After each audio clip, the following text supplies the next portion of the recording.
gaduh terpecah belah oleh selembar dokumen.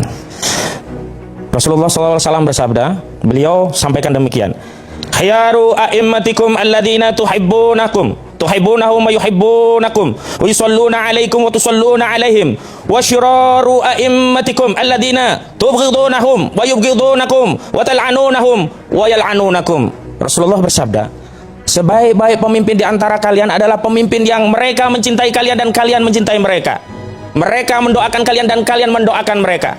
Dan seburuk-buruk pemimpin adalah mereka yang kalian melaknat mereka, mereka pun melaknat mereka, melaknat kalian. Ya, mereka ini ya tidak peduli terhadap urusan rakyatnya. Dan hari ini saya ketuk pintu-pintu kekuasaan yang hari ini dipimpin oleh Presiden Prabowo Subianto. Kenapa saudara Prabowo Subianto tidak segera melerai perseteruan anak bangsa ini sehingga selesai gaduh persoalan ini?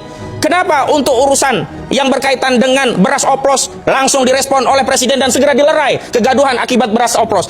Ya, kegaduhan akibat ijazah palsu ini butuh pemimpin. Kenapa kita selalu bertengkar? Karena tidak hadir pemimpin, tidak menengahi di antara kita, membiarkan rakyat terus berseteru dan tidak hadir sebagai panglima tertinggi hukum di negeri ini dan lalu melakukan peleraian dan mengakhiri polemik ini. Itu satu. Yang kedua, saya sedih karena saya selalu mendengar narasi yang repetisi berulang-ulang, menjembukan dan sangat ya tidak layak untuk kita dengar. Kenapa? Karena hari ini saya berulang kali mendengar pasal-pasal yang sebelumnya sudah kami jelaskan, tetapi karena kubu Jokowi ya minim literasi, tak punya narasi lain, akhirnya apa? Selalu mengulang-ulang narasi yang menjemukan dan sebenarnya itu sudah kami bantah. Contoh, kalau kita bicara tentang pasal sebelumnya, ini muncul pasal banyak, bukan hanya 310 KUHP, 311 KUHP, bukan hanya 160 KUHP, bukan hanya 27 Undang-Undang ITE dan 3532 Undang-Undang ITE. Ada juga pasal 28 ayat 3 tentang pemberitaan bohong yang kemudian saat itu kami kritik.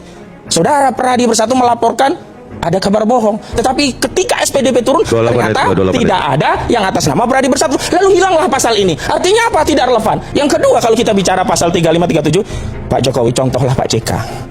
Pak JK itu kesatria, dia merasa difitnah, dicemarkan, maka Pak Yusuf Kalla hanya melaporkan pasal 310 KUHP dan pasal 311 KUHP terhadap saudara Sylvester Matutina. Jadi kalau hari ini saudara Joko Widodo memang mau jadi negarawan, ya jujurlah, jangan kemudian kuasa hukum yang menyelundupkan pasal dia aminkan jadi tindakan kuasa hukum tidak bisa kita pisahkan dari kliennya. Kenapa? Karena tindakan kuasa hukum pasti disetujui oleh kliennya dan ini menjadi bukti dan konfirmasi memang adanya jahat dari pelapor saudara Joko Widodo untuk membicarakan rakyatnya sendiri. Kenapa saya sebut rakyat sendiri? Karena dia adalah sosok presiden bahkan 2 periode dan dia selalu bernarasi sebagai bapak bangsa. Ini yang dikatakan oleh pendukungnya. Yang terakhir, saya kira persoalannya bukan soal ansih soal hukum, tapi kita hari ini ada krisis keteladanan.